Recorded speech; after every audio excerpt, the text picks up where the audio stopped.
السلام علیکم اسٹوڈنٹس، کیسے ہیں آپ سب؟ مجھے یقین ہے کہ آپ لوگ بہت اچھے ہوں گے اور آپ کی امتحان کی تیاری بھی بہت اچھی چل رہی ہوگی۔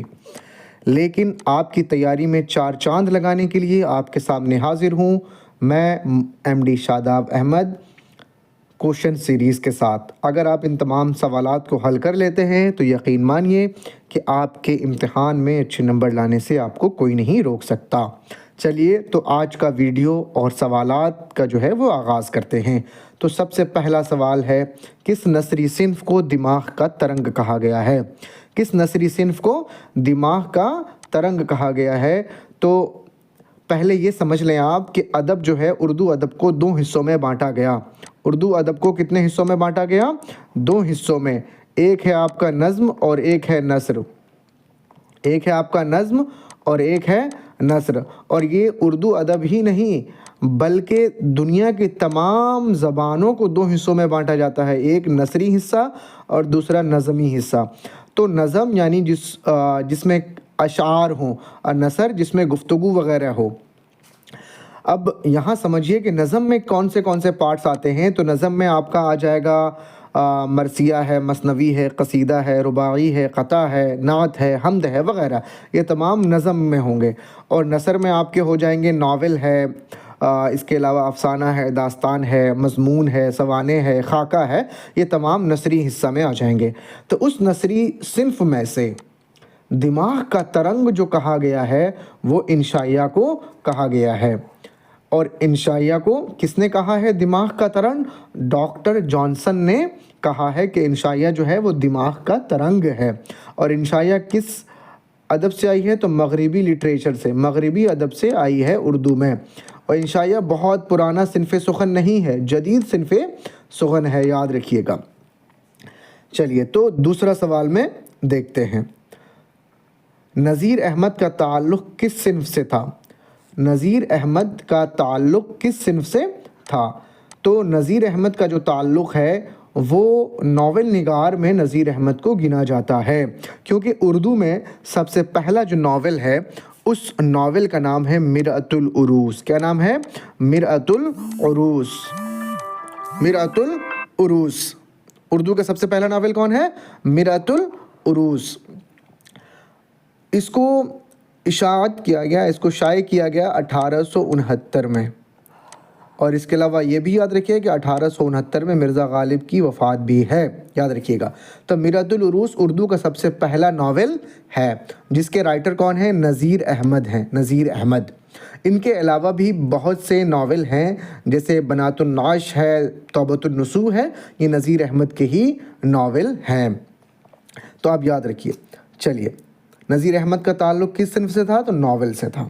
سوال نمبر 3 دیکھتے ہیں، ہجرت کا تعلق کس صنف ادب سے ہے؟ تو ہجرت کا تعلق ہے افسانہ سے، جس کے رائٹر ہیں آپ کے احمد جمال پاشا۔ احمد جمال پاشا افسانہ جو ہجرت ہے اس کے رائٹر ہیں۔ اب کوشچن نمبر 4 دیکھتے ہیں، فعل کہلاتا ہے، آپ کو معلوم ہے کہ فعل کس کو کہتے ہیں؟ فعل وہ لفظ ہے جس سے کسی کام کا اعلان ظاہر ہو نہیں ہوگا۔ فعل وہ لفظ ہے جس سے کسی کام کا کرنا یا ہونا ظاہر ہو، اسے فعل کہا جاتا ہے۔ تو آپشن بی آپ کا رائٹ ہو جائے گا۔ اس کے بعد کوشچن نمبر 5 دیکھتے ہیں، وہ فعل جس سے موجودہ زمانے میں کام کا ہونا ظاہر ہو کیا کہلاتا ہے؟ کیا پوچھا ہے؟ وہ فعل جس سے موجودہ زمانے میں یعنی پرزنٹ میں کسی کام کا ہونا ظاہر ہو، اسے کیا کہا جاتا ہے؟ اسے فعل حال کہا جاتا ہے۔ سوال نمبر 6 دیکھتے ہیں، لفظ رحم دل کا متضاد کیا ہے؟ رحم دل کا جو متضاد ہے وہ ہے سنگ دل، پتھر دل۔ آپشن نمبر اے آپ کا رائٹ ہو جائے گا۔ سوال نمبر 7 دیکھتے ہیں، لفظ خطرات کا واحد بتانا ہے آپ کو۔ لفظ خطرات کا واحد ہے خطرہ۔ آپشن سی آپ کا رائٹ ہو جائے گا۔ سوال نمبر 8 دیکھتے ہیں، درج ذیل میں سے مذکر الگ کیجیے۔ آپ کو نیچے دیے گئے ہیں اس میں سے آپ کو مذکر کو الگ کرنا ہے، کون ہے؟ تو آپ مذکر کو الگ کیجیے۔ معلمہ جو ہے یہ مؤنث ہے تو یہ آپ کا نہیں ہوگا، خالہ بھی مؤنث ہے، طالبہ بھی مؤنث ہے، اور شاعر جو ہے آپ کا مذکر ہے، تو آپشن ڈی آپ کا رائٹ ہو جائے گا۔ اس کے بعد سوال نمبر 9 دیکھتے ہیں، درج ذیل میں سے کس لفظ میں سابقہ کا استعمال ہوا ہے؟ سابقہ پوچھ رہا ہے. آپ کو معلوم ہونا چاہیے کہ ایک ہوتا ہے سابقہ اور دوسرا ہوتا ہے لاحقہ. سابقہ مطلب پہلا اور لاحقہ مطلب بعد میں، جو بعد میں لاحق ہو یعنی بعد میں آئے. سابق مطلب پہلے. تو جس لفظ سے پہلے کوئی لفظ ایڈ ہو جائے اسے سابقہ کہا جاتا ہے، اور جس لفظ کے بعد میں کوئی لفظ ایڈ ہو جائے تو اسے لاحقہ کہا جاتا ہے. اب اس کو انگلش میں پریفکس کہتے ہیں. سابقہ کو پریفکس اور لاحقہ کو سفکس کہا جاتا ہے، یاد رکھیے. اب دیکھیے یہاں پہ کہ اس میں سابقہ کون ہے. غیرت مند یہ لاحقہ ہے تو آپشن رانگ. روشن دان لاحقہ ہے تو رانگ. ہم جماعت آپ کا آپشن صحیح ہے، کیونکہ ہم جماعت سے پہلے لگا ہوا ہے تو اسی لیے یہ آپ کا سابقہ کا مثال ہو جائے گا. سوال نمبر 10. مندرجہ ذیل میں سے جمع کی نشاندہی کیجیے. آپ کو پہچاننا ہے کہ نیچے جمع کون ہے. شجر واحد ہے، کرسی واحد ہے، میز واحد ہے، تدبیر کی جمع ہے تدابیر. آپشن بی آپ کا رائٹ ہو جائے گا. اس کے بعد جن الفاظ کے معنی ایک ہو انہیں کیا کہا جاتا ہے یا کیا کہتے ہیں؟ کیا ہو؟ معنی ایک ہو یعنی لفظ الگ ہو لیکن اس کے معنی جو ہیں سیم ہو، جیسے لیل اور رات. ٹھیک ہے، لیکن اگر لیل و نہار ہوتا تو یہ آپ کا متضاد ہو جاتا. یہاں پہ لیل کا جو معنی ہے وہ رات ہے، لیل کا بھی دونوں لفظ الگ ہیں لیکن معنی سیم ہے، تو اسی لیے اس کو مترادف الفاظ کہا جاتا ہے. یعنی لفظ الگ اور معنی ایک ہو انہیں مترادف الفاظ کہا جائے گا. حمد میں کس کی تعریف کی جاتی ہے؟ تو حمد میں اللہ کی تعریف کی جاتی ہے، حمد میں خدا کی تعریف کی جاتی ہے، پروردگار کی تعریف کی جاتی ہے. یہ تمام اگر آپشن آتے ہیں تو حسب بالا میں سے سب صحیح، یعنی آپ کا یہ تینوں آپشن صحیح ہو جائے گا. اس کے بعد سوال نمبر 13 دیکھتے ہیں. شبنم کمالی کا تعلق ہندوستان کی کس ریاست سے تھا؟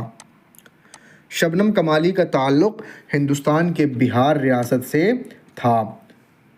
کس ریاست سے؟ پوکھریرا ضلع سیتا مڑھی بہار میں ہے، اسی علاقے میں یہ پیدا ہوئے. اب دیکھتے ہیں کہ انوار عقیدت ایک کتاب کا نام ہے، ایک بک کا نام ہے. انوار عقیدت کا تعلق کس صنف سے ہے؟ یعنی آپ کو بتانا ہے کہ یہ نعت ہے، قصیدہ ہے، مثنوی مرثیہ ہے. تو یہاں پہ انوار عقیدت جو ہے وہ شبنم کمالی ہی کی ایک کتاب کا نام ہے جس میں شبنم کمالی کے نعتیہ اشعار ہیں. تو کیا ہو جائے گا؟ نعت سے ہے. شبنم کمالی کا اصل نام بتانا ہے. تو شبنم کمالی کا اصل نام ہے مصطفیٰ رضا. اور یاد رکھیے کہ یہ بہت سارے سوال ایسے ہوں گے جو آپ کو معلوم ہوں گے. تو ابھی ہم لوگ پڑھائی نہیں کر رہے ہیں بلکہ ابھی ہم لوگ ریویژن کر رہے ہیں.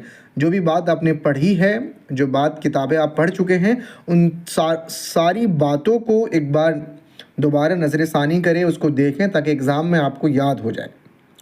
اب دیکھتے ہیں سوال نمبر 16. شبنم کمالی کی پیدائش کب ہوئی؟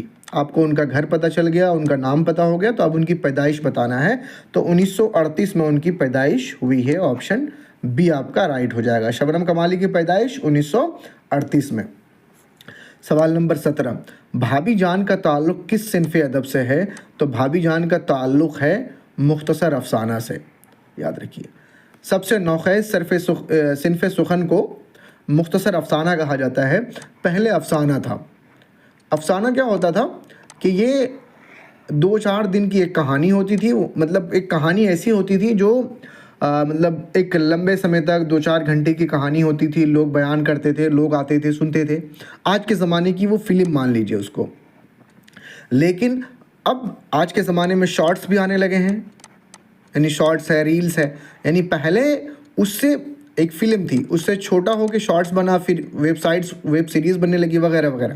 تو اسی طریقے سے جب ٹیلی ویژن کا زمانہ نہیں تھا تو افسانہ لکھا جاتا تھا. وہ کہانی لکھی جاتی تھی جس کو ایک نشست میں یعنی ایک بار بیٹھ کر کے پوری کہانی کو بیان کیا جاتا تھا. لیکن پھر وقت کی تنگی ہونے کی وجہ سے لوگ انٹرسٹڈ نہیں ہوئے تو پھر مختصر افسانے کا جنم ہوا، یعنی چھوٹی چھوٹی کہانیوں کا.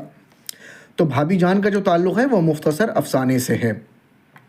اب دیکھتے ہیں کہ بھابی جان جو ہے، بھابی جان کے مصنف کون ہیں؟ یعنی جو مختصر افسانہ ہے اس کے مصنف ہیں سہیل عظیم آبادی. اب سہیل عظیم آبادی کا نام بتائیے. تو سوال نمبر 19 میں سہیل عظیم آبادی کا جو نام ہے وہ سید مجیب الرحمان. اب سوال نمبر 20 کو دیکھیے، سب سے کم عمر اور نوخیز صنف سخن ذیل میں سے کس کو کہا گیا ہے؟ سب سے نوخیز صنف سخن، میں نے ابھی آپ کو بتایا کہ سب سے نوخیز جو صنف سخن ہے، یعنی بہت پرانا نہیں، ایک دم جدید، نیا، زیادہ پرانا نہیں، تو یہ ہے آپ کا ہو جائے گا مختصر افسانہ۔ کیا ہو جائے گا؟ مختصر افسانہ۔ اس کے بعد سوال نمبر 21، اردو میں مختصر افسانے کا آغاز کس صدی میں ہوا؟ تو سب سے نوخیز صنف سخن ہے، یعنی جدید ہے، تو زیادہ پرانا تو ہوگا نہیں یہ، تو آپ کا 20ویں صدی میں ہوا۔ سب سے پہلا جو مختصر افسانہ ہے وہ آپ کا ہو جائے گا 1903 میں لکھا گیا تھا۔ آگے ہم لوگ دیکھیں گے اس کے متعلق سوال، اس لیے میں بتا نہیں رہا ہوں آپ کو کہ سوال نمبر 22 کو دیکھیے، کون سی ایسی نثری کہانی ہے جس کو ایک ہی نشست میں پوری کیا جا سکے؟ میں نے ابھی آپ کو بتایا کہ کون سی ایسی نثری کہانی ہے جس کو ایک ہی نشست میں پوری کیا جا سکے۔ کئی نشست اگر ہوتا تو آپ کا داستان ہو جاتا۔ کیا ہوتا؟ داستان۔ کئی اگر نشست ہوتا تو، یعنی کئی نشست میں بیٹھ کر کے، 2-4 نشست میں بیٹھ کر کے مکمل کیا جا سکے تو داستان ہو جاتا، لیکن ایک ہی نشست میں مکمل کیا جائے تو وہ آپ کا افسانہ ہو جائے گا۔ آپشن اے آپ کا رائٹ ہو جائے گا۔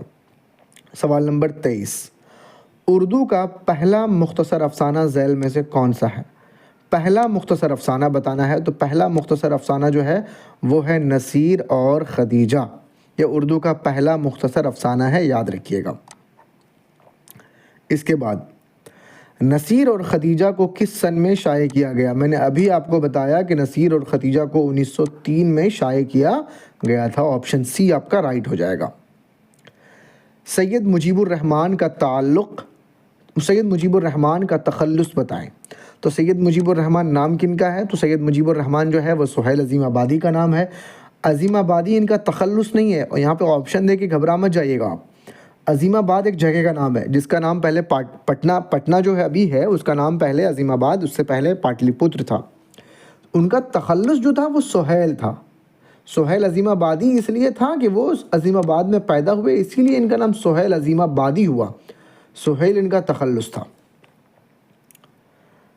سوال نمبر 26، لفظ صلیب کا معنی بتانا ہے آپ کو۔ صلیب کا کیا معنی ہے؟ تو صلیب جو کہتے ہیں وہ عیسائیوں کا مقدس نشان کو صلیب کہا جاتا ہے۔ سوال نمبر 27 دیکھیے، آدمی کے روپ کے مصنف کون ہیں؟ آدمی کے روپ کے مصنف کون ہے؟ تو آدمی کے جو روپ ہیں اس کے مصنف ہیں سہیل عظیم آبادی۔ اس کے علاوہ اور 3 مجموعے ہیں، الاؤ ہے، اس کے علاوہ جو ہے اور بھی 3 یاد رکھیے ابھی کہ سہیل عظیم آبادی کے جو مطلب مجموعے، افسانوی مجموعے کے جو نام ہیں وہ 3 ہیں، الاؤ، آدمی کے روپ، اس طریقے سے ان کا نام ہے۔ اب دیکھیے سوال نمبر 28، کنیت کا انتخاب آپ کو کرنا ہے۔ یہ قواعد میں سے آپ کے سوال ہیں، یہ کس میں سے ہیں؟ قواعد میں سے۔ کنیت کا جو انتخاب آپ کو کرنا ہے، بنت حوا کنیت ہے، بالکل، حوا کی بیٹی، ابو الفضل، فضل کے والد، تو آپ کی کنیت یہ بھی ہے۔